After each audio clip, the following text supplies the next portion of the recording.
يا قوم، إني أخاف على مكانة قريش بين العرب. علينا أن نوقف محمدا وأتباعه، بل ونقضي عليهم.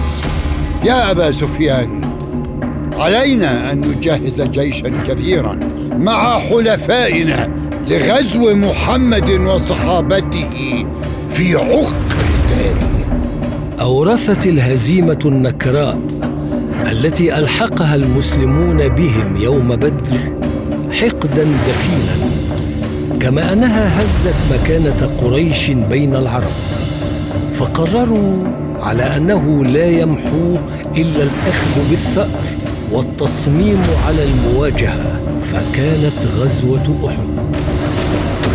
لما قتل الله أشراف قريش ببدر وأصيبوا بمصيبة لم يصابوا بمثلها، ورأس فيهم أبو سفيان بن حرب للذهاب بأكابرهم، وجاء إلى أطراف المدينة في غزوة السويق، وجاءوا بنسائهم حتى لا يفروا وليحاموا عنهن، ثم أقبل بهم نحو المدينة، فنزل قريبا من جبل أحد في مكان يقال له عينين، وذلك في الشوال من السنة الثالثة.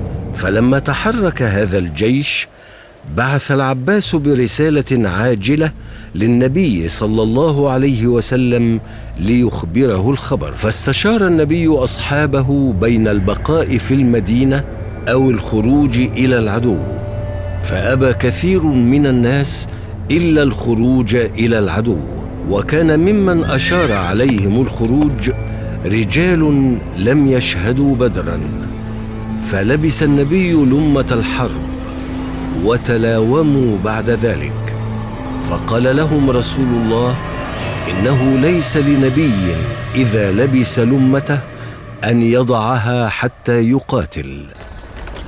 عندما رجع عبد الله بن أبي بن سلول بثلث الجيش الذي قوامه 1000 مقاتل بحجة أنه أطاعهم في الخروج والقتال، بينما كان يريد البقاء في المدينة، وقال صلى الله عليه وسلم: إنها طيبة تنفي الذنوب كما تنفي النار خبث الفضة.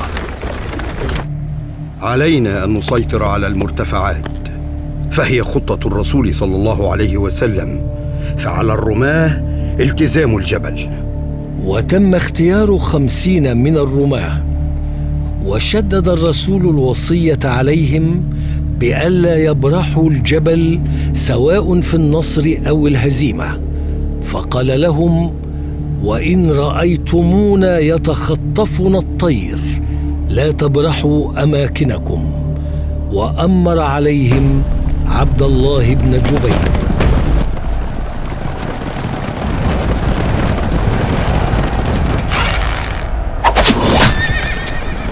دارت المعركة والتحم الجيشان، والرماة فوق الجبل يرمونهم، وخالد بن الوليد بجيشه تحت الجبل، والمسلمون يتقدمون عليهم في القتال.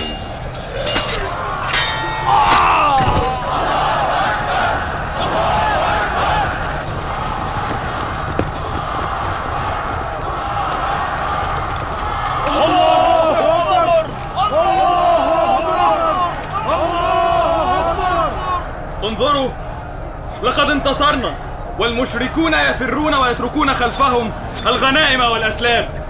لنهبط لنحصل على نصيبنا من هذه الغنائم.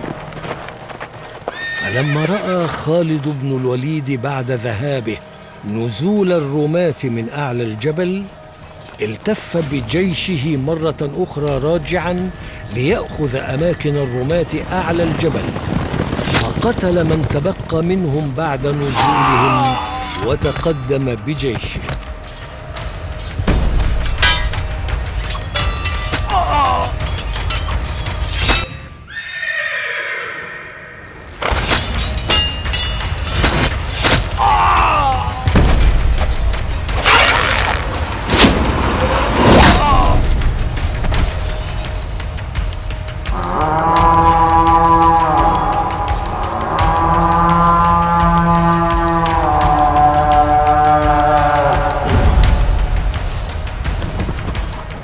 شب القتال مرة أخرى بينهم، وأخذ حمزة والصحابة يقاتلون بقوة حتى جاءه وحشي فرماه برمح فقتله.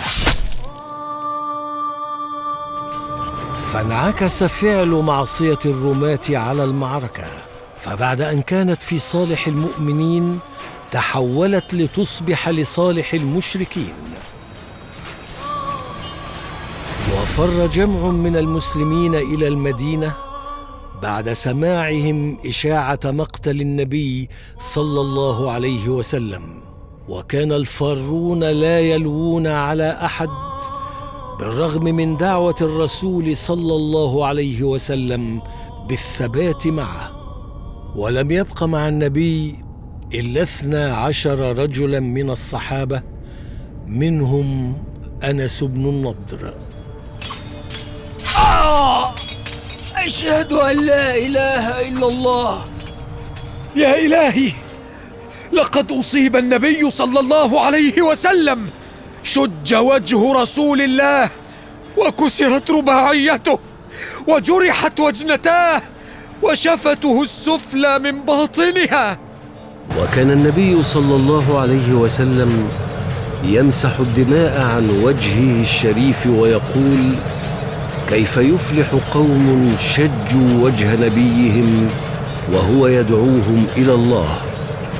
فأنزل الله تعالى: وقد مثل المشركون بجثث الصحابة، ودفن الصحابة شهداءهم في أحد بعد انتهاء المعركة، وبالرغم من ذلك عفى عنهم رسول الله ونهى عن المثلة، وقال صلى الله عليه وسلم: إن الله كتب الإحسان على كل شيء، فإذا قتلتم فأحسنوا القتلة، وإذا ذبحتم فأحسنوا الذبح، وليحد أحدكم شفرته وليرح ذبيحته.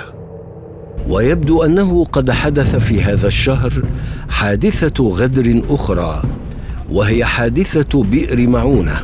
قامت بعض قبائل العرب بإظهار الإسلام، وطلبوا من النبي من يعلمهم، فأمدهم ب70 من الأنصار كانوا يسمونهم القراء في زمانهم.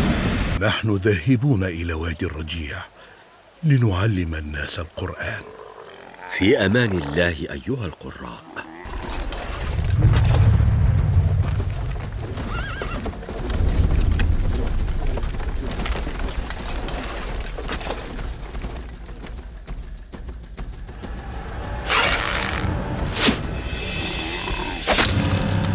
لم نأتي للقتال، بل جئنا في مهمة سلام.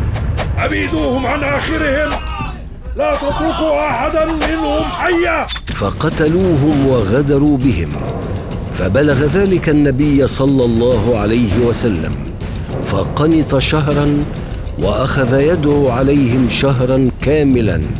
وقال أنس: وقرأنا عليهم قرآنا ثم بعد ذلك رفع: بلغوا عنا قومنا أنا لاقينا ربنا فرضي عنا وأرضى.